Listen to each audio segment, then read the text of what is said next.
How to create a breakdown or corrective maintenance contract in CentraHub CRM. Corrective maintenance refers to maintenance performed on the return of equipment to ensure its proper working order. The following are the steps to create breakdown or corrective contracts in CentraHub CRM. Step 1. Log into the CentraHub CRM account.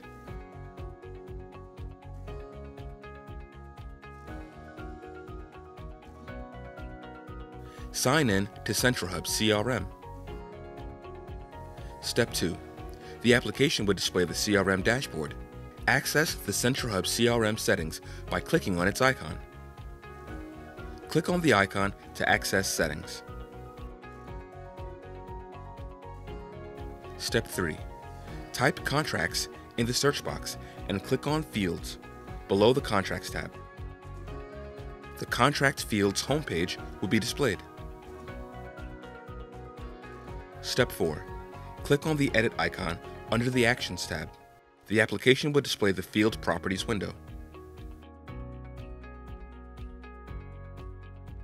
Step 5. Click on Values to set the contract type as Breakdown. Then click on OK. Click on Add Row to add new values. Get a free demo at CentraHubCRM.com. All-in-one CRM for any growing business.